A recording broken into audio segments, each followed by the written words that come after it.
시청자 여러분 안녕하십니까? 이슈를 더 쉽게 풀어드리는 더 뉴스 시작합니다. 여야는 오늘 민주당 전당대회 돈봉투 의혹과 윤석열 대통령의 로이터 인터뷰를 놓고서 각각 집중 공세를 펴고 있습니다. 전세 사기 피해자를 위한 뒷북 대책 비판을 받고 있는 정치권은 오늘도 니탑 공방을 이어가고 있습니다. 더 정치 시간에 풀어드리겠습니다. 우리 사회 곳곳을 보면 장애인과 노약자 같은 이동 약자들이 계단 때문에 닿을 수 없는 곳이 여전히 많은데요. 시민들이 자발적으로 참여해서 동네 계단 정보를 담은 지도를 만드는 단체가 있습니다. 비영리 단체인데 공동대표 잠시 뒤에 만나보겠습니다. 먼저 오늘의 주요 뉴스부터 보시겠습니다. 정부가 전세 사기 주택에 대한 경매 중단을 지시하면서 오늘 인천지법에서 경매 예정이던 피해 매물 20채에 대한 20채에 대한 경매 유예 조치가 내려졌습니다. 정부와 여당은 전세 사기 피해자 주거 안정을 위해서 임차인들의 우선 매수권을 적극 검토하기로 했습니다. 민주당 전당대회 돈봉투 살포 의혹의 핵심 인물인 강래구 한국감사협회장의 구속 여부가 내일 결정됩니다. 민주당 안에서는 지도부에서도 손영길 전 대표가 예고한 기자회견을 취소하고 조기 귀국해야 한다는 의견이 나오고 있습니다. 러시아가 우크라이나 무기 지원 가능성을 시사한 윤석열 대통령 발언과 관련해 반러시아 적대 행위로 간주하겠다며 거듭 경고했습니다. 대통령실은 원론적인 발언이라며 확대 해석을 경계하면서도 앞으로 어떻게 할지는 러시아에 달려 있다고 밝혔습니다. 전국 장애인 차별철폐연대가 장애인의 날을 맞아 장애인 권리 예산을 요구하는 1박 2일 투쟁을 시작했습니다. 전 장현은 특별교통수단 예산에 대해서라도 정부가 답을 해달라고 호소했습니다. 예멘의 한 구호 물품 지급 현장에 군중이 몰리면서 수십 명이 압사하고 수백 명이 다친 것으로 전해졌습니다. 후티 반군 측은 민간 상인들이 군중을 상대로 돈을 나눠주다가 사고가 났다고 밝혔습니다.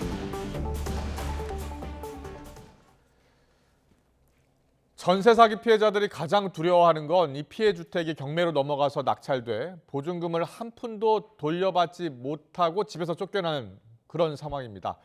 정부가 전세 사기 주택 전반에 대한 경매 중단을 긴급 지시하면서 오늘 인천지방법원에서는 전세 사기 피해 매물 대부분에 대한 경매가 유예됐습니다. 취재기자 연결합니다. 강민경 기자. 네, 사회 일부입니다. 네, 인천 미추홀구에서는 오늘 전세 사기 피해 매물 몇 건의 경매가 진행이 됐습니까? 네, 미추홀구 전세 사기 대책위는 오늘 인천지방법원 경매에 나온 주택 31채 중 24채를 피해 매물로 보고 있습니다. 이 중에 정부 방침에 따라 20채가 유예됐고요. 기일연기 신청서를 늦게 낸 3채와 아예 안 낸 1채, 이렇게 4채에 대해서는 예정대로 오전에 경매가 진행됐습니다.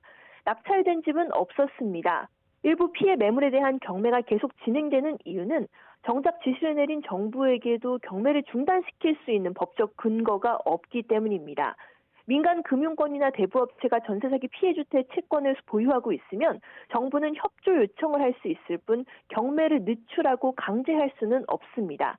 오늘 예정대로 진행된 경매도 채권자가 대부업체인 피해 매물이었습니다. 이러다 보니 전세 사기 피해자들의 운명도 살고 있는 집이 경매로 넘어갔는지 또 경매가 계속 유예될지에 따라 극과 극으로 갈리고 있습니다. 현재까지 미추홀구 전세 피해 대책위가 파악한 피해 아파트는 약 3,000세대입니다. 이 중 경매 매물로 올라온 건 1,061채입니다. 네, 그리고 오늘 인천 미추홀구에서 사망한 전세 사기 피해자 발인이 진행이 됐죠. 이렇게 전세 사기로 목숨을 잃는 사람들까지 나오고 있는데 경찰 단속은 어떻게 진행되고 있습니까? 네, 오늘 아침 인천 미추홀구의 전세 사기 피해자 중에 세 번째로 극단적인 선택을 한 30대 여성 A씨의 발인이 엄수됐습니다. 육상 국가대표 출신이었던 A씨는 인천 건축왕 남모씨로부터 전세보증금 9천만 원을 돌려받지 못하게 되자 세상을 등지는 선택을 했습니다. A씨의 죽음은 전세 사기에 대한 여론의 공분을 불러일으키는 계기가 됐습니다. 이런 가운데 경찰청은 전세 사기 단속을 강화하기로 했습니다.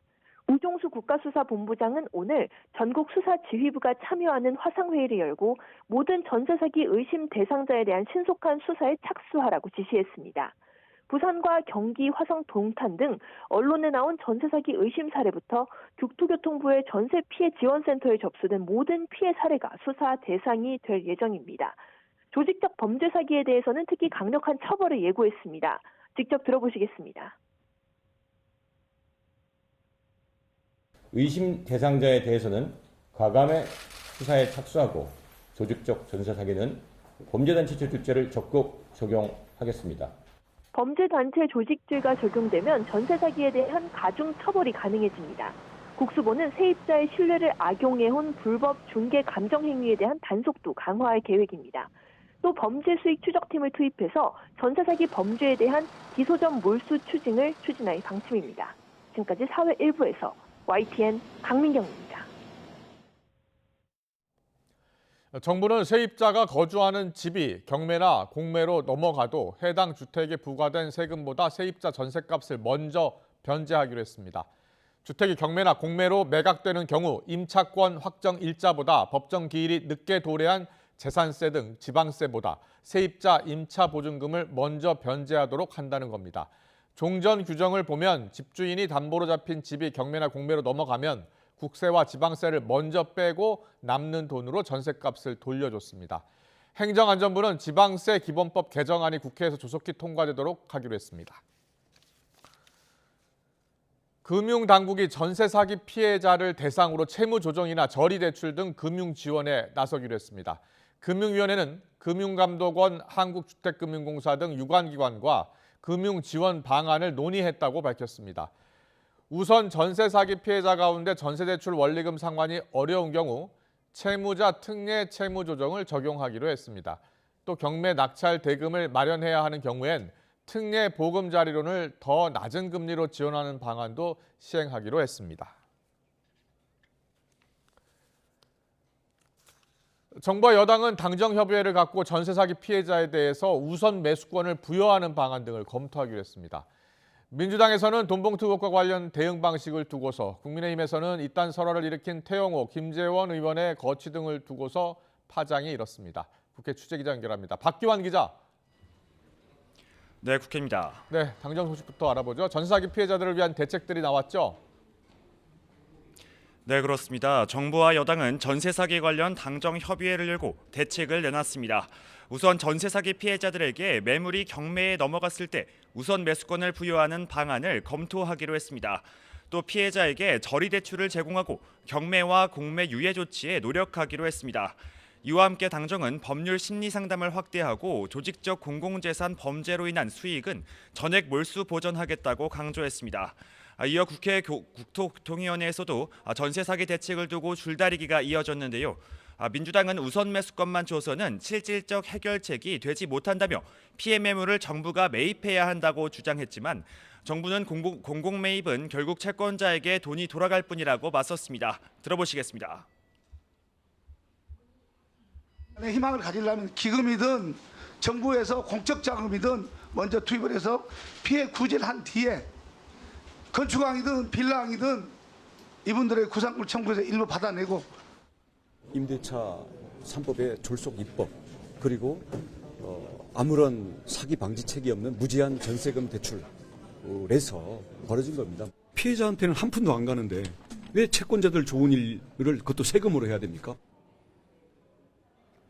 민주당에서는 돈봉투 의혹 관련해서 논란이 끊이지 않고 있는데요. 오늘은 어떤 이야기들이 나오고 있습니까? 네, 지난 2021년 민주당 전당대회 돈봉투 의혹과 관련한 녹취록이 잇따라 공개되면서 파장도 확산하고 있습니다. 특히 프랑스 파리에 체류 중인 송영길 전 대표의 귀국을 두고 압박이 계속되고 있는데요. 민주당 지도부 관계자들은 오늘 YTN과의 통화에서 송 전 대표가 오는 22일 기자회견을 열 것이 아니라 조속히 귀국해야 한다고 일제히 주장했습니다. 끝내 귀국하지 않으면 지도부 차원에서 탈당 권유를 포함해 엄정하고 강력한 선제 조치를 취해야 한다는 의견도 나왔습니다.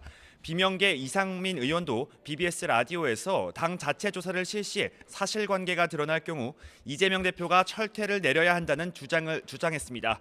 다만 박찬대 최고위원은 송 전 대표의 결단을 기대한다면서도 강력 조치에는 일단 선을 그었습니다. 들어보시겠습니다. 사실관계 확인이 지금 굉장히 어려운 상황이에요. 네. 그러다 보니까 출당과 제명 조치를 지금 얘기하는 것은 조금 이르다. 요 며칠 상간에 이루어질 일은 아니라고 생각이 되고요. 이런 가운데 민주당은 오늘 오후 의원총회에서도 돈봉투 의혹은 물론 송영길 전 대표의 거치등을 두고 경론이 오갈 것으로 보입니다. 국민의힘에선 연일 돈봉투 의혹을 고리로 이재명 대표를 겨냥한 맹공이 이어졌습니다. 이 대표와 송 전 대표의 통화 내용을 공개하라며 압박을 가했는데요. 이어서 들어보시겠습니다. 송 대표와 이재명 대표가 서로 말을 맞추어서 진실 은폐하기로 뭐이라도 한 겁니까? 도대체 무슨 말 못할 흑막이 있는지 의심만 더욱 커져가고 있습니다. 네, 국민의힘 소식 알아보죠. 논란을 빚었던 최고위원들의 최고위 회의. 오늘 회의에도 다 불참했다고요? 네, 그렇습니다. 오늘 오전 국민의힘 최고위 회의에 김재원, 태영호 최고위원이 불참했습니다. 이딴 설화 논란으로 김기현 대표로부터 자숙 공고를 받아 일단 발언을 자제하는 것으로 풀이됩니다. 태 의원은 이어 윤재옥 원내대표와 짧은 면담도 가졌지만 취재진의 질문에는 아무 답변도 하지 않았습니다. 직접 보시겠습니다. 윤리위 징계에 대해서 어떻게 생각하세요? 해체 의사가 있으십니까? 김재원 최고위원은 조금 전 제주 4.3공원을 방문해 참배하고 유족과 만나 사과를 진행하고 있습니다.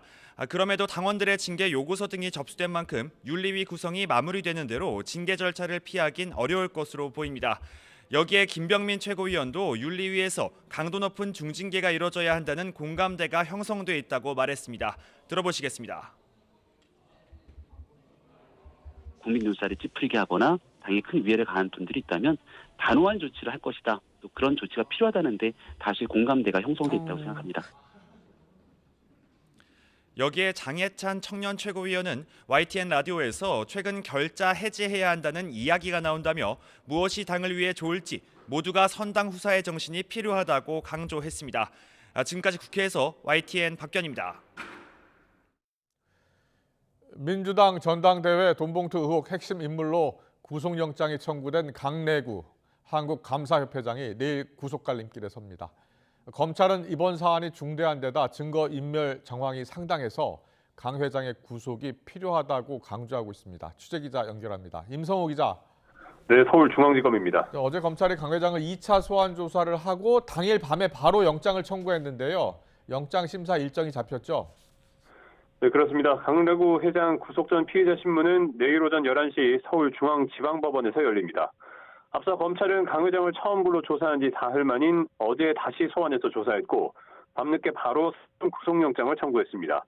재작년 민주당 전당대회 돈봉투 살포에 관여한 혐의로 윤관석, 이성만 의원 등 피의자 9명과 20여 곳을 압수수색한 지 일주일 만에 첫 신병 확보 시도입니다. 검찰이 피의자를 소환 조사한 당일 밤에 곧장 구속영장을 청구한 건 이례적인 일인데요. 검찰은 강 회장이 조직적이고 대규모인 금품 선거를 주도했고 여러 증거인멸 정황도 확인돼서 신속히 신병 확보에 나섰다고 설명했습니다. 일각에선 오는 주말 프랑스 파리에서 예정된 송영길 전 대표의 간담회 전에 강 회장의 신병을 확보해서 송 전 대표의 수사 협조를 압박하는 것 아니냐는 해석도 나오고 있습니다. 강 회장에게 적용된 혐의는 두 가지입니다. 우선 재작년 3월부터 5월 사이 민주당 당직자들과 공모해서 당대표 선거에서 송영길 후보를 당선시키려고 선거 관계자와 선거인 등에게 금품 9,400만 원을 뿌린 혐의를 받습니다. 검찰은 이 가운데 8천만 원을 강 회장이 끌어오면서 범행을 주도했다고 보고 있습니다. 회장은 윤관석 의원의 지시를 받아 현역 의원들의 몫으로 6천만 원을 마련하고 봉투 20개로 나누어서 뿌리는 데에도 깊이 관여한 것으로 파악됐습니다. 검찰은 이와 함께 강 회장이 재작년 9월 한국수자원공사 상임감사로 재직할 때 이정근 전 민주당 사무부총장에게 뒷돈을 건넨 사업가 박모 씨로부터 발전설비 납품 척탁 명목으로 300만 원을 받은 혐의도 적용했습니다. 네, 지금 사건 당시 정황이 담긴 녹음 파일이 계속 공개가 되고 있습니다. 그런데 강 회장에게 돈을 대준 스폰서가 있는 정황도 담겼다고요? 네, 이정근 전 사무부총장이 강내구 회장과 통화하면서 녹음한 파일에 이 같은 내용이 담겨 있는 건데요. 직접 들어보겠습니다. 월요일 날 오면 밥값이 없다. 현찰로 좀 마련해줘라. 얘기해 놓으십시오. 얼마? 그러면은 1,000만 원 이렇게 얘기해야 됩니다. 그러면 얘는 100만 원을 생각하고 있다면 1,000만 원을 두드려 맞기 때문에 500을 갖고 옵니다. 아시겠죠? 진짜 완전 엑기스 전수해주네요. 통화 녹음에는 해당 스폰서의 자녀가 당대표 선거 이후 윤관석 의원을 통해서 이재명 대선 캠프에 취업한 정황도 담겼습니다. 또 당시 당대표 후보였던 송영길 전 대표가 직접 돈 봉투를 뿌린 정황도 담겨 있는데요. 이어서 함께 들어보시겠습니다. 따라 누구 얘기를 하길래 그래서 참 열심히 하네요. 그랬더니만 영길이 형이 그러더라고. 그래서 안 그래도 내가 조금 저 처리해줬어. 더 열심히 하라고 그래서 영길이 형이 뭐 어디서 이제 구했는지 그런 건 모르겠지만 내용은 모르고 많이 처리를 많이 했더라고. 검찰은 강 회장의 신변을 확보하는 대로 금품 조달 대가로 주고받은 게 있는지 또 송 전 대표의 관여 정도는 얼마나 되는지 추궁할 방침입니다. 또 송 전 대표의 보좌관 박모 씨와 윤 의원을 비롯한 다른 공여자들도 조만간 불러서 조사할 계획입니다. 지금까지 서울중앙지검에서 전해드렸습니다. 민주당 전당대회 돈봉투 의혹에 발단이 된 이정근 전 사무부총장의 변호인이 민주당이 자신을 손절하는 태도에 이 전 부총장이 배신감을 느끼고 있다고 밝혔습니다. 이 전 부총장의 알선 수재와 정치자금법 위반 사건의 변호를 맡은 정철승 변호사는 YTN과의 통화에서 민주당이 오불관원 태도로 일관하고 있다면서 이같이 말했습니다. 정 변호사는 또 검찰이 이 전 부총장을 거쳐서 민주당 지도부를 잡기 위해 기획 수사를 벌이고 있는 만큼 민주당이 이 전 부총장을 방치하면 앞서 SNS를 통해 경고했듯이 피바람이 불 것이라고도 말했습니다. 윤석열 대통령이 오는 24일부터 29일까지 미국을 국빈 방문해 한미 정상회담을 열고 두 나라 미래동맹 발전 방향을 논의합니다. 윤 대통령이 우크라이나에 대한 무기 지원 가능성을 시사한 데 대해 대통령실은 상식적이고 원론적인 대답이라며 확대 해석을 거듭 경계했습니다. 대통령실 취재기자 연결합니다. 박서경 기자.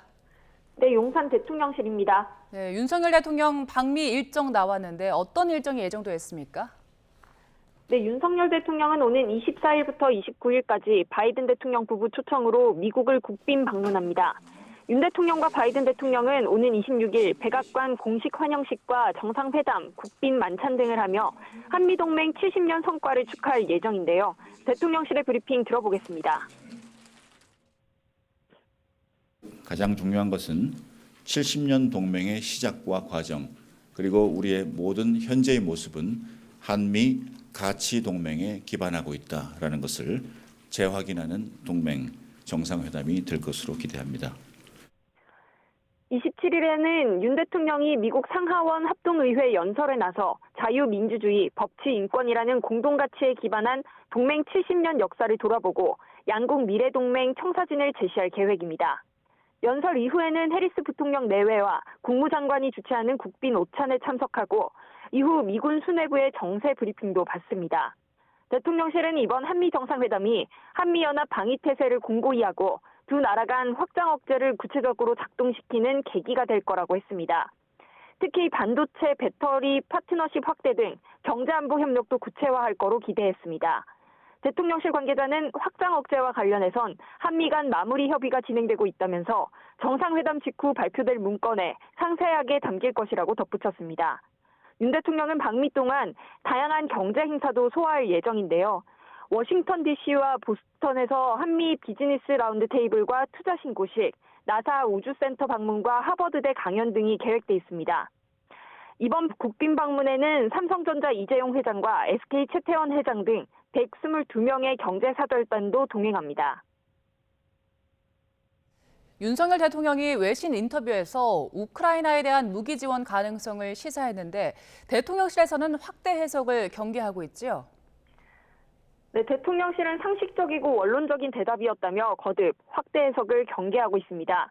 대통령실 고위 관계자는 민간인 살상 등 인도적 문제가 생기면 한국이 어떻게 가만히 지켜볼 수 있겠느냐는 가정의 표현이었다고 밝혔고요. 우리가 앞으로 어떻게 할지는 향후 러시아에 달려있다고 거꾸로 생각할 수 있다고 말했습니다. 국내법, 국제법에 위반되지 않는데도 자율적으로 군사 지원을 하지 않는 이유는 우크라이나 국민 자유 수호를 위한 국제사회 대열에 동참하면서도 러시아와의 관계를 안정적으로 관리해야 하기 때문이라고 설명했습니다.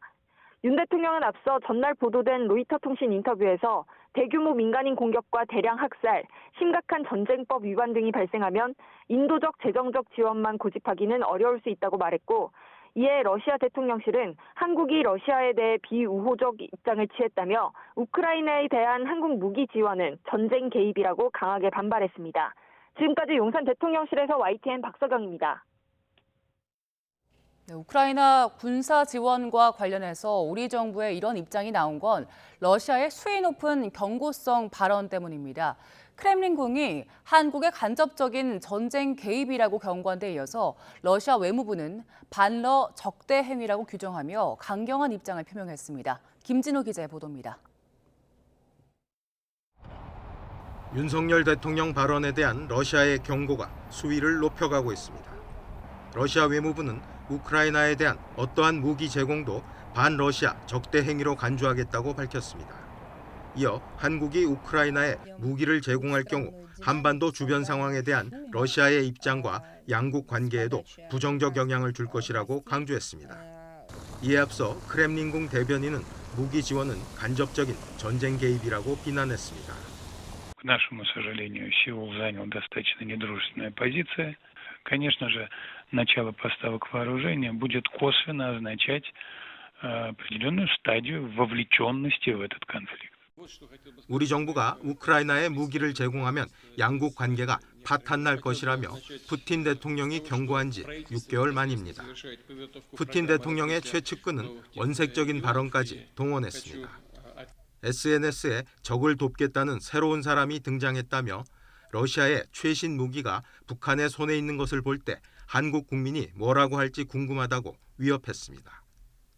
주한 러시아 대사관도 홈페이지에 살상 무기를 공급하기로 한 결정이 양국 관계를 파괴할 것이라며 한반도 안보 상황에도 매우 부정적일 거라고 엄포를 놓았습니다.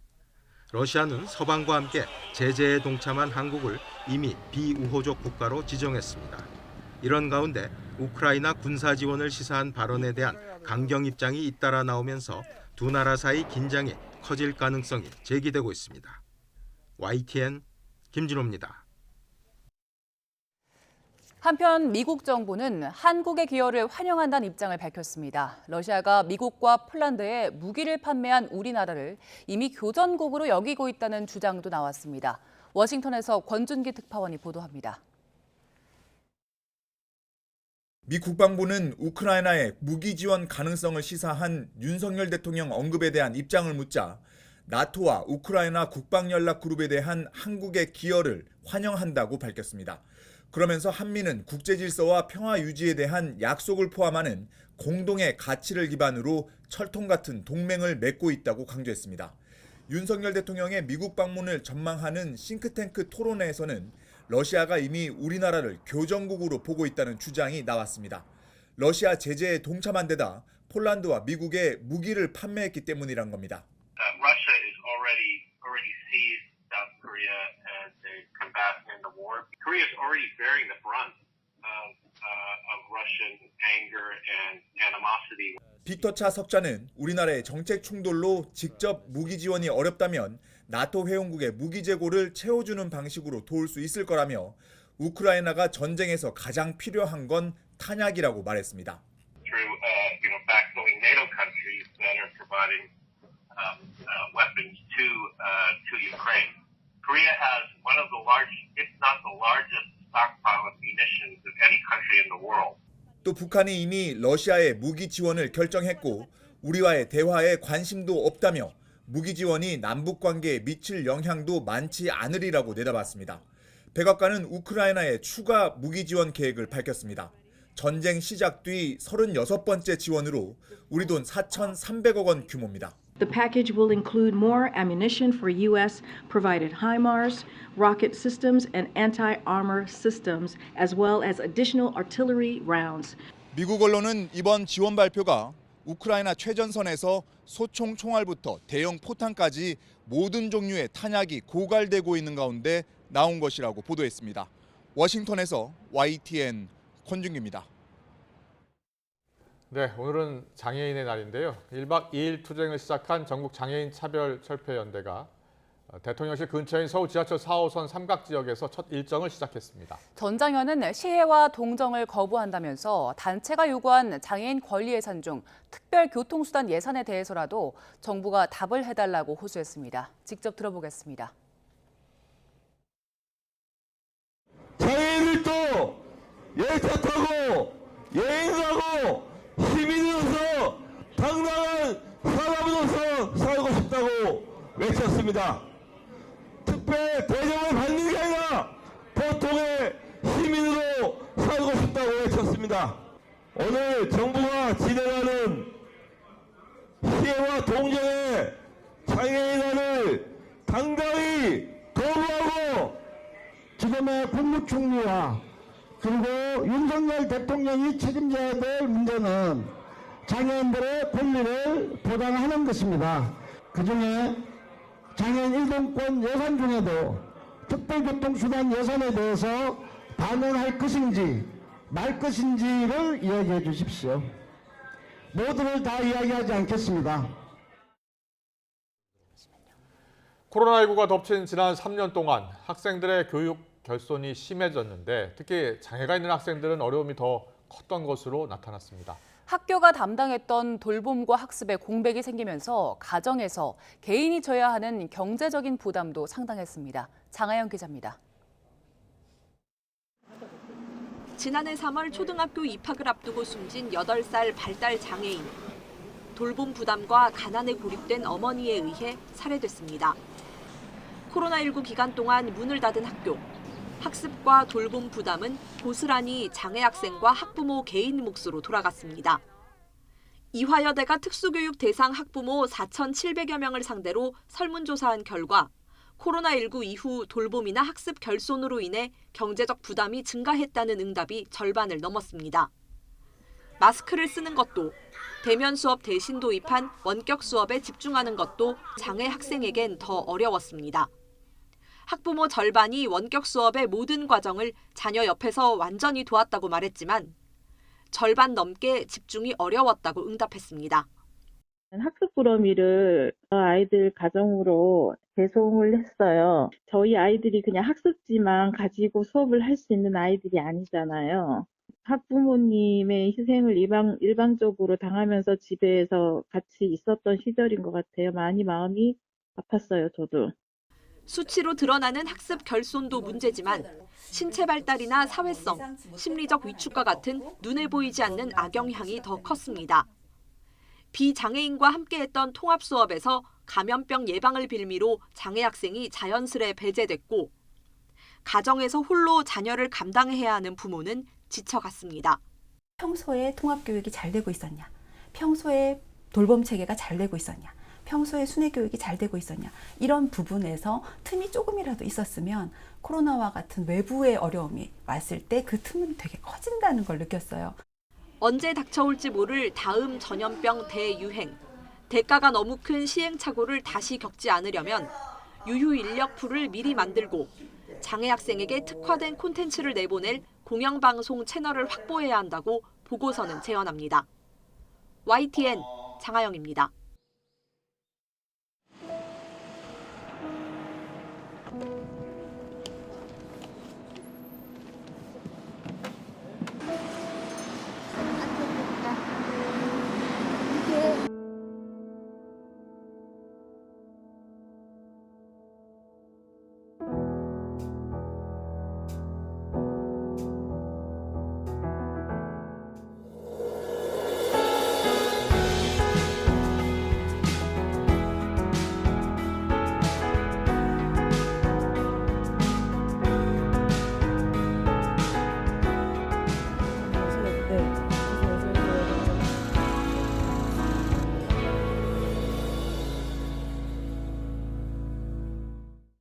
네, 오늘 4월 20일 43번째 장애인의 날이죠. 원하는 곳에 자유롭게 갈 수 있는 권리, 장애인의 이동권 문제 여전히 풀어야 할 숙제들이 많습니다. 이 시간에는 장애인과 노약자 어린이 같은 이동 약자의 이동권 향상을 위해서 힘쓰고 있는 분을 모셨습니다. 네, 이동 약자들에게 큰 장벽이 되는 동네 계단 정보들을 수집해서 계단 지도를 제작하고 있는 계단 뿌셔 클럽의 이대호 공동대표 만나보겠습니다. 어서 오세요.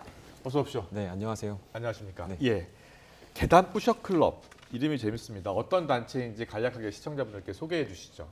네, 계단 뿌셔 클럽은 네. 이동 약자와 그 친구, 가족분들에게 유용한 계단 정보를 모으는 시빅 저희 해킹 보고 얘기하시면 네. 예. 시빅 해킹 프로젝트입니다. 이제 시빅 해킹 프로젝트라는 말이 좀 낯서실 텐데 네, 그 디지털 기술이나 이제 시민들의 참여를 가지고 사회 문제 해결하는 일들을 이제 세계적으로 이제 시빅 해킹이라는 말을 그렇게 쓰고 표현하는군요. 있거든요. 예, 그래서 예. 네, 그런 활동을 하고 있고 저희 네. 크게 두 가지 일을 하는데요. 네. 첫 번째는 계단 정복 지도라는 이제 앱을 만드는 개발하는 일을 하고 예. 두 번째는 이제 앱을 개발만 해서는 정보를 모을 수가 없거든요. 네. 그래서 시민들께서 이제 참여해서 같이 재미있게 2시간 동안 이 정보를 모으는 활동들을 커뮤니티 활동을 기획을 해가지고 지금 운영을 화면 합니다. 나오고 있는 장면인데 예, 저희 예, 계단을 찾고 가서 또 사진도 찍고 올리고 있는 분들이시죠? 다 자발적으로 참여하시는 분들. 매우 자발적으로 하고 계십니다. 네. 처음에는 어떻게 이 클럽을 만들게 되셨어요?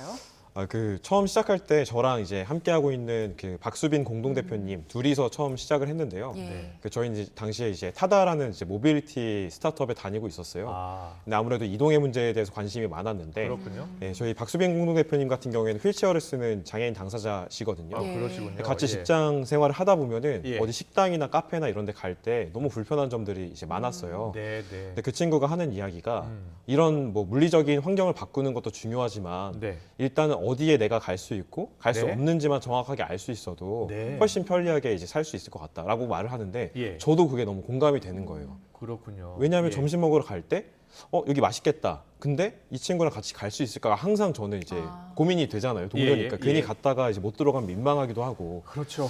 예, 맞습니다. 곳곳에 이게 장애를 갖고 있는 분들이 이동하고 또 들어가기가 쉽지 않은 곳이 많잖아요. 예, 많죠. 예. 네. 그래서 그 계단 정보 알 수 있는 모바일 앱 좀 소개 좀 해주세요. 네. 그 이름은 계단 정복 지도이고요. 오늘 계단 정복 지도요. 제가 예, 예. 보여주세요. 예. 네, 마침 오늘 정식으로 출시가 됐어요. 아. 그래서 그렇습니까? 어제까지는 이제 베타 버전으로 저희 행사에 오시는 분들한테만 이제 제공을 해드렸는데, 네, 네. 그 여기 보시면은 저희가 크게 두 가지 기능이 있어요. 첫 번째는 이제 정보를 등록하는 기능이 예. 있고, 두 번째는 이제 정보를 조회하는 기능이 있는데, 네, 네. 아직은 저희가 걸음마 단계라서 정보를 충분히 모으는데 좀 집중을 하고 있는 상황이라서 정보를 이제 등록하는 기능을 좀 더 이제 열심히 좀 만들어 놓은 상태입니다. 네, 지금 사진 좀 설명해 주실래요? 저희가 어디를 찍은 겁니까? 저기는 이제 아파트 입구 같아요. 저기는 아마 상가 상가 내부에 입구. 있는 그 엘리베이터일 거예요. 그 예. 저희가 이제 가장 핵심적으로 모으는 게 그 가게 출입구 사진입니다. 예. 왜냐하면은 가게 출입구 사진이 있으면은 이동약자 뭐 어린이가 됐든 아니면 유아차를 이용하시는 이제 부모님이 됐든 아니면 휠체어 사용자나 이제 그 가족들이 됐든 간에 여기 갈 수 있겠다 없겠다 판단이 어느 정도 되거든요. 예, 예. 그래서 네. 그 정보도 모으고 엘리베이터 유무 같은 것도 체크하게끔 되어 있습니다. 그렇군요. 네, 자. 오늘 앱이 처음 출시된 거니까 이 앱을 어떻게 사용하는지 모르는 분들이 많으실 네네. 것 같아서 예. 저희가 직접 앱을 다운을 받아서 시연을 해봤거든요. 그림을 좀 보여주시죠. 앱을 먼저 다운을 받아야 되고요. 자, 여기에 연남 파출소를 검색해봤습니다. 자, 파출소를 검색하니까 지금 입구의 모습이에요. 그래서 그렇군요. 경사로가 예. 있는지 또 엘리베이터가 없습니다라는 정보를 저희가 확인할 수가 있고요. 예. 또 추가적으로 뭐 계단이 있다, 건물 1층에 있다, 몇 층에 있다 이런 것까지도 다 확인이 네, 네. 가능하더라고요. 근데 맞습니다. 좋은 게 그 네, 네. 사진이 있어서 이게 어느 정도의 경사인지 네, 어느 네. 정도의 계단인지 확인할 수가 있었는데 네. 이걸 직접 그 자발적으로 시민들이 참여해서 만드는 거라고 하셨잖아요. 네, 그 네. 시민들은 어떻게 모셨습니까? 저희가 이제 SNS를 통해서 약간의 이런 그 홍보물 같은 것들을 이제 만들어서 올리고 네. 그리고 관심 있을 만한 그런 커뮤니티들에다가 홍보물을 또 배포하기도 하고 예. 그 약간 그런 뭐 광고비 같은 거를 좀 써가지고 네. 그 참가자들을 모으기도 하는데요. 그러니까 저희가 이게 중요한 게 예. 저희가 봉사활동이라고 생각하지 않아요. 네. 봉사활동이 아니라 예. 주말에 2시간 동안 같이 산책하면서 뭐 5,000보 걸으면서 약간 그 운동도 하고 예. 그리고 이제 동네 친구랑 이제 만나가지고 2인 1조를 하거든요. 예. 그렇군요. 만나서 이제 재미나게 얘기도 하자 이런 예. 방식으로 좀 많은 시민들을 꼬시고 있습니다. 그럼 이거 하고 싶으면 저 하고 싶으면 이거 어떻게 하면 되는 거예요? 지금은 저희 인스타그램에 들어오셔서 예. 계단 푸셔클럽 이렇게 검색하시면 저희 인스타그램 계정이 나오거든요. 네. 거기 그 참가자 등록 링크가 있습니다. 네. 그거 등록하시면 이제 아나운서님도 오실 수 있습니다. 이거 날을 잡아서 하는 거예요? 그 저희가 이제 그 시즌이 좀 정해져 있는데요. 그 준비를 열심히 해가지고 한 시즌을 열면 한 달 동안 보통 해요. 그럼 한 달 동안 뭐 주말에 뭐 그 토요일, 일요일 2시간씩 이렇게 행사를 만들어서 예. 하고요. 비시즌일 때는 좀 뭐 이런 걸 준비를 하고 그런 걸 하는데 마침 지금 4월이 시즌이에요. 네. 그래서 이번 주 토일에도 그 다음 주 토일에도 그 정복 활동이 열리고요. 그 서울 강남구, 도봉구, 관악구, 경기도 성남시 이렇게 예. 4개 지부가 운영되고 있어서 네. 네, 두 분도 편하신 대로 오시면 전국에 지금 4개 지부가 있어요. 네네. 네, 좀 많이 늘렸으면 좋겠는데 지금 뭐 한 10,000곳 정도를 찾아 놓으셨다고요? 예. 그런데 좀 부족하잖아요, 그죠? 사실 예. 턱도 없죠. 예. 10,000개가 아니라 한 뭐 10만 개, 20만 개는 해야지 네. 사실 누구나 이제 내가 궁금한 데를 찾았을 때 있는 정도가 되거든요. 그러니까 맛집 같은 데는 반드시 있었으면 좋겠더라고요. 맞습니다. 맛집은 너무 많은 찾아가잖아요. 예. 찾아가는데 내가 들어갈 수 있을까 이렇게 맞아요. 그렇게 이동권에 제약이 있는 분들은 네네네. 생각을 할 수 있잖아요. 네, 예. 맞습니다. 네. 이게 그 10,000곳에서 200,000 곳, 뭐 300,000 곳으로 늘려가려면 사람들이 많이 참여를 해서 등록을 해야 될 텐데 네네. 이게 날 잡아서 말고 그냥 제가 출퇴근길에 네네. 확인하고 찍어서 올리고 이렇게 등록할 수는 없나요? 하실 수 있습니다. 다만 이제 저희가 고민인 거는 그렇게 해주시면 너무 좋겠지만 예. 네. 저희가 뭐 그런 분들에게 뭐 인센티브를 드리거나 이러기가 좀 어렵다 보니까 저희가 생각한 방식은 주말에 2시간 동안 하고 가시는 분들 되게 재밌어 하시거든요. 그런 재미 있는 방식으로 해야지 그나마 될 거라고 참여를 생각을 유도하기 해서 위해서. 그런 것이지 만약에 아나운서님께서 이제 좋아하시는 식당을 평소에 등록하신다고 하면 너무나 감사한 일이죠. 네. 서버가 또 충분해야 되는 거 아닙니까? 네네네. 예, 그것도 상당한 비용이 들 것 같은데요. 요즘 세상이 좋아져서요. 예. 약간 그런 것들을 좀 싸게 할 수 있는 방법들이 많이 있고 예. 저희 팀 이제 엔지니어 분들이 너무 탁월한 실력 갖고 계셔가지고 아주 많은 돈이 들지는 않습니다. 그런데요, 제가 궁금한 것 중에 하나가 지금 대형 포털 사이트 있지 않습니까? 거기서도 우리가 검색을 하잖아요. 네네네. 거기에는 그런 정보들이 안 담겨 있더라고요. 구체적으로. 네네네. 거기에 좀 같이 협력하자 이런 네네. 제안도 해보셨을 것 같거든요. 네네네. 대형 포털 사이트는 뭐라고 이야기합니까? 사실 뭐 어느 회사라고 딱 특정지어서 말씀드리기는 사실 다 연락을 좀 취해봤고요. 예, 연락이 예. 된 데도 있고 결국 이제 답을 못 받은 데도 있는데 제가 느끼기에는 취지에 공감하시지 않는 건 아닌데 네. 이게 사업성이 없다고 생각을 하시는 것 같았어요. 이게 돈이 되는 정보는 아니잖아요. 그러니까 돈이 뭐 되지 않으니까 좀 예. 하지 않으시는 거 아닌가. 근데 그런 점에서 저는 너무 아쉬운 게 예. 그 국토교통부에서 발표한 바에 따르면 예. 이동약자 인구가 한 30% 정도라고 보거든요. 전체 인구의 30%? 예. 가족까지 포함하면 더 훨씬 많죠. 많겠네요. 네네. 예.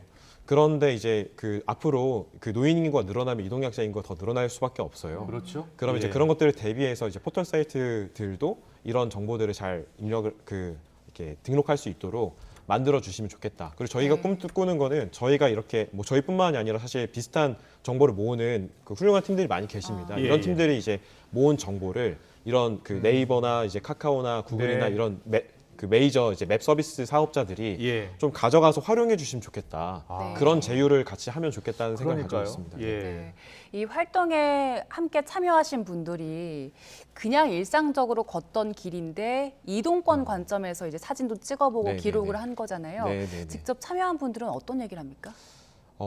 이게 되게 정말 좋은 질문을 주셨는데 저희가 이거를 동네 분들을 모아서 하거든요. 그래서 네. 도봉에서 하면 도봉 동네 분들이 오시고 뭐 성남에서 하면 성남 분들이 많이 오세요. 네. 그러면 다들 공통적으로 하시는 얘기가 야, 우리 동네에 이렇게 계단이 많은 줄 몰랐어요. 내가 평소에 많이 가던 카페이고 식당인데 거기 입구가 이렇게 불편한 줄 몰랐어요라고 하는 비장애인 분들이 굉장히 많이 계세요. 네. 그러니까 익숙한 공간을 되게 다른 시각으로 보게 되는 경험이고 그게 휠체어 사용하시는 분, 유아차 사용하시는 분이랑 뭐 같이 하는 건 아님에도 불구하고 예. 하고 나면은 이동약자에 대한 어떤 공감대 네. 이런 것들을 많이 가지게 돼서 되게 보람찬 부분입니다. 자, 많은 고민을 하셨기 때문에 정부 차원에서도 이런 지원이 있었으면 좋겠다라는 생각을 하고 계실 것 같아요. 네. 예, 어떤 지원이 가장 시급합니까?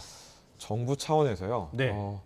사실 이렇게 이게 데이터를 모으고 이러는 일들은 저희도 잘 할 수 있다고 생각해요. 오히려 정부가 아니라 예. 이런 민간에서 이제 하는 것들이 전 오히려 의미가 있다고도 생각합니다. 그럼요. 민간 이렇게 열심히 하시는 분들을 위한 또 지원이 더 절실한 것 같거든요. 네.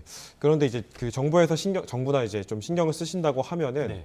그 좀 관련된 어떤 뭐랄까 마중물이 되는 정책들을 많이 만들었으면 좋겠어요. 무슨 뜻이냐면은 저희가 이렇게 하다 보면은 그 뭐 식당 주인 그 사장님이 와서 물어보신 경우가 있어요. 이거 뭐 하시는 거냐. 그래서 설명을 드리면은 되게 공격적으로 나오실 것 같지만 그렇지 않아요. 의외로 되게 자기가 이런 거 생각 못했는데 이런 경사로나 이런 거 있으면은 더 많이 오실 수 있겠네요라고 반응들을 많이 하시거든요. 그럴 때 그 사장님 입장에서 사실 요즘 경제도 어려운데 경사로를 이제 설치하는 비용이 부담스러우실 수 있잖아요. 그렇죠. 그래서 정부에서 원하는 이제 자영업자분들에 한해서 네. 신청을 받아서 이런 경사로를 좀 잘 이제 지원을 해주거나 이런 좋은 마중물적인 아이디어네요. 예. 정책을 해주시면 좋겠다. 그런 생각이 하면서 좀 많이 멤버들이 많이 의견을 주셨습니다. 네. 이동이 자유로운 나라 대한민국 만들려면 다 곳곳에서 많은 노력 기울여야 돼요. 그렇죠? 맞습니다. 예. 네, 그 계단 푸셔 클럽에서 계단의 기준을 삼은 게 좀 재밌더라고요. 네네네. 설명을 좀 해주시죠. 저희가 네. 저도 사실은 그 비장애인이다 보니까 이 계단에 대한 감수성이 높지 않았어요. 예. 근데 저희 공동 대표님도 그렇고 그리고 이제 저희가 활동하면서 이제 의견을 구했던 뭐 휠체어 사용하시는 장애인 당사자분들 전문가들이 말씀하시는 게 정말 보수적으로 접근을 해야 된다고 하시더라고요. 보통 이 정도가 예. 계단이라고 생각을 하는데 네네. 그 여기 보시면은 이게 책 한 1.5cm 정도 네, 될 거예요. 네. 이 정도 높이도 사실은 좀 진입에 좀 장애물이 되는 경우가 많이 있거든요. 그래서 저희 같은 경우에는 이제 멤버분들께 이제 설명을 할 때 손가락 엄지 손가락 한 마디가 넘으면 계단 한 칸으로 입력을 해주세요. 그리고 사진을 잘 찍어주세요. 이렇게 말씀을 드려요. 그래야지 이제 이용하는 분들이 보고 이것도 나한테 불편하다라는 판단을 하시거나 아니 이 정도는 나 혼자 넘어갈 수 있지라는 판단을 하실 수 있거든요. 네. 그 엄지 손가락 한 마디도 이제 불편할 수 있는 분들을 위해서 그런 기준을 가지고 있습니다. 네. 네. 지금까지 이 참여한 분들이 몇 분이나 됩니까? 지금까지 누적 한 450분 정도가 주말에 나오셔서 2시간 동안 저희랑 같이 걸으면서 한 번 참여한 분들은 계속 나오실 것 같은데요. 많이 오시는 분들 계세요. 네. 예. 재미있어가지고. 네, 네. 알겠습니다. 사실은 공동 대표분 한 분 더 계신다 그러셨잖아요. 예. 박수빈 대표님. 예, 박수빈 대표님. 박수빈 대표님도 저희가 오늘 모시고 싶었는데. 박수빈 대표님 같은 경우에는 사실 저보다 더 훌륭한 분이신데 지금 직장인이세요. IT 회사 이제 IT 스타트업에서 일하시는 직장인으로 이걸 그 사이드 프로젝트로 하고 있는 중이어서 아쉽게도 오늘은 좀 회사 일 때문에 못 오셨고요. 박수빈 대표님 같은 경우에는 이제 휠체어를 이제 사용하는 당사자이면서 그런 이동 문제를 해결해 나가는 이제 스타트업 직장인이기도 해요. 근데 이제 그것뿐만이 아니라 저와 같은 이제 동료들을 모아서 함께 이런 문제를 사실 저희가 이걸 돈을 벌 수 있는 일은 아니긴 하거든요. 비영리 단체잖아요. 그럼에도 불구하고 자신의 문제를 친구들과 함께 스스로 해결해 나가는 어떤 되게 멋진 저는 혁신가라는 생각을 가지고 있습니다. 네, 알겠습니다. 좀 아쉬운 점은 앞서 이 대형 포털 사이트가 좀 적극적으로 좀 나서줬으면 했는데 우선순위에서 좀 뒤로 두고 있는 것 같다라는 말씀 해주셨잖아요. 네네. 물론 기업이 이윤 추구가 목적이긴 합니다만 그 이윤이 국민으로부터 나왔잖아요. 네네. 좀 적극적으로 국민들의 편익을 위해서 좀 애써줬으면 좋겠습니다. 네네. 네, 오늘 말씀 여기까지 듣겠습니다. 계단 푸셔클럽의 이대호 공동대표와 이야기 나눠봤습니다. 잘 들었습니다. 고맙습니다. 감사합니다.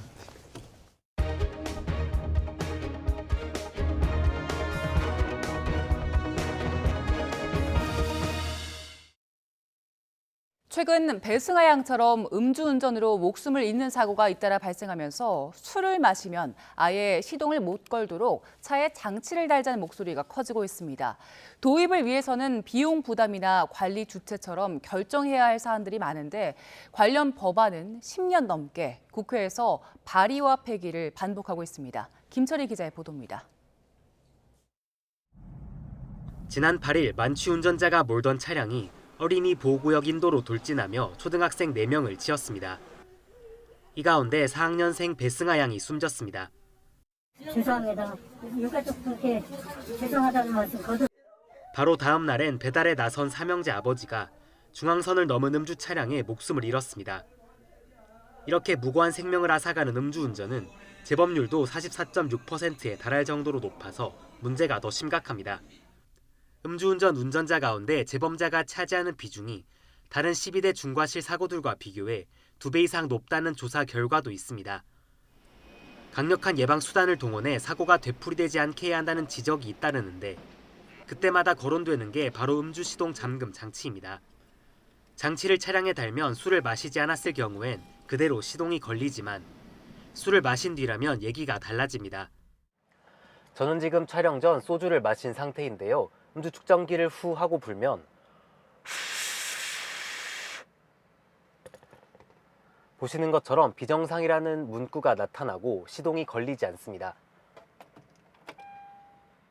이미 렌터카 등을 대상으로 장비 성능 시험도 마친 데다 가격도 수십만 원대까지 내려왔습니다. 하지만 관련 규정과 제도가 아직 갖춰지지 않은 탓에 전면 보급까지는 갈 길이 멉니다. 장치를 누가 어떻게 관리할지, 어떤 차에 장치를 붙일지도 정해야 합니다. 한국 규격에 맞는 어떤 제도적인 법적 테두리를 만드는 게 좋을 거라 생각합니다. 국회에서 입법이 통과되기를 바라고 좋은 기계가 사람을 살리는 제품으로 해갖고 국회에서도 지난 2009년부터 관련 법안이 발의와 폐기만 반복하며 10여 년째 성과가 없는 상황. 그러나 음주운전에 따른 인명사고가 좀처럼 근절되지 않는 만큼 시동 잠금 장치를 도입해야 한다는 목소리에도 더 힘이 실릴 것으로 보입니다. YTN 김철입니다.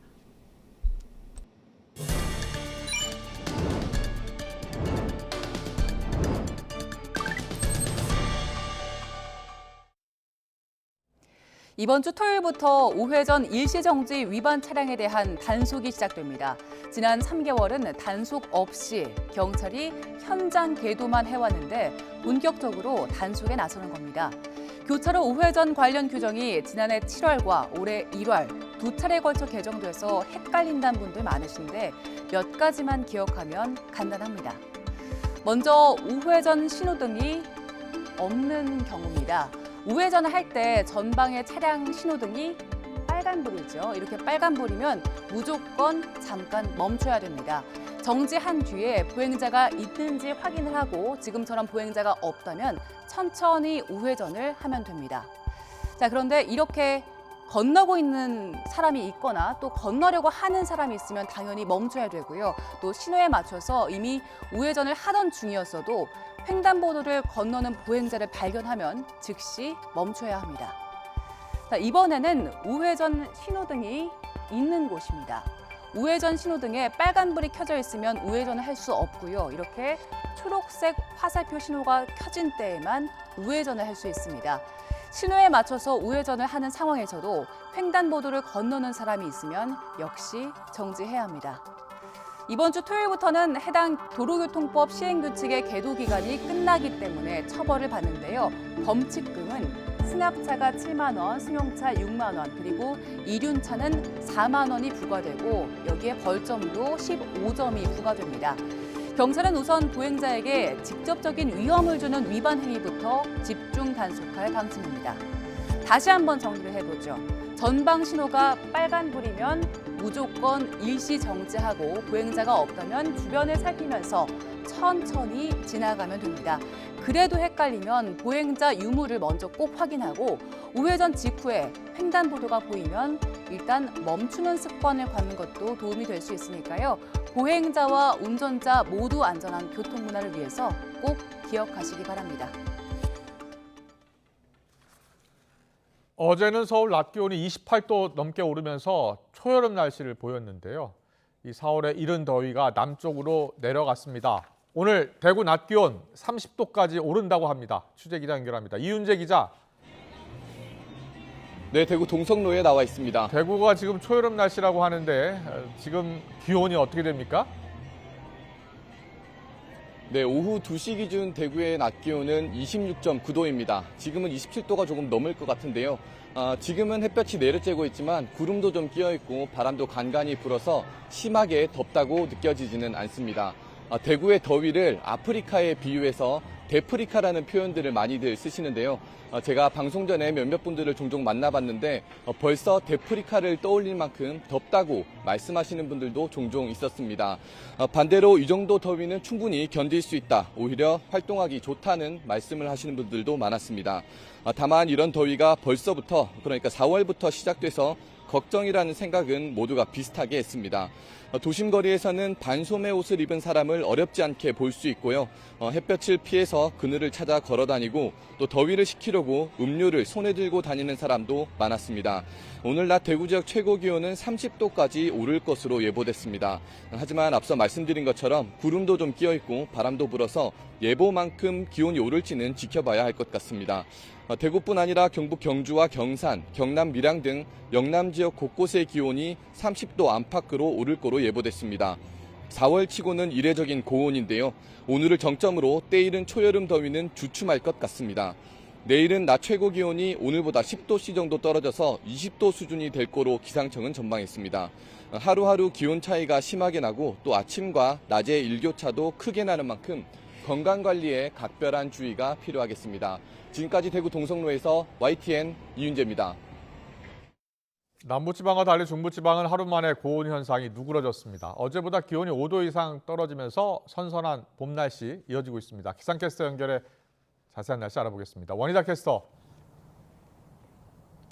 네, 하늘공원에 나와 있습니다. 서울은 하루 만에 기온이 크게 떨어졌죠? 네, 오늘 남부지방과 달리 서울 등 중부지방은 무척 선선합니다. 하늘빛이 흐려서 기온이 크게 오르지 못하고 있는데요. 현재 서울 기온은 17.3도로 어제 같은 시각보다 7도나 낮습니다. 내일은 전국적으로 계절이 제자리를 되찾겠습니다. 요즘 기온 변화가 심한 만큼 체온 조절 잘해주시기 바랍니다. 오늘 중서부 지방은 하늘빛이 흐립니다. 하지만 내일은 전국이 대체로 맑겠습니다. 내일 아침 기온은 서울과 대전 12도, 광주와 대구 15도로 오늘보다는 낮겠지만 예년보다는 높겠습니다. 내일 낮 기온은 서울 22도, 대전 23도, 광주 25도로 예년과 비슷하거나 조금 높겠습니다. 내일은 이맘때 봄 날씨가 이어지겠지만 중국에서 발원한 황사가 우리나라에 영향을 줄 가능성이 있습니다. 앞으로 발표되는 최신 미세먼지 정보를 잘 확인해 주시기 바랍니다. 다음 주 화요일에는 전국에 또 한 차례 봄비가 내릴 전망입니다. 오늘 강원 산간에는 강풍주의보가 내려진 가운데 초속 25m 안팎의 강한 바람이 불겠습니다. 시설물 관리와 안전사고에 각별히 유의하시기 바랍니다. 지금까지 YTN 원희다입니다. 여야는 오늘 민주당 전당대회 돈봉투 의혹, 윤석열 대통령의 로이터 인터뷰를 놓고서 각각 집중 공세를 펴고 있습니다. 전세 사기 피해자를 위한 뒷북 대책 비판을 받고 있는 정치권은 오늘도 내탓 공방을 이어갔습니다. 더 정치 시간에 풀어드리겠습니다.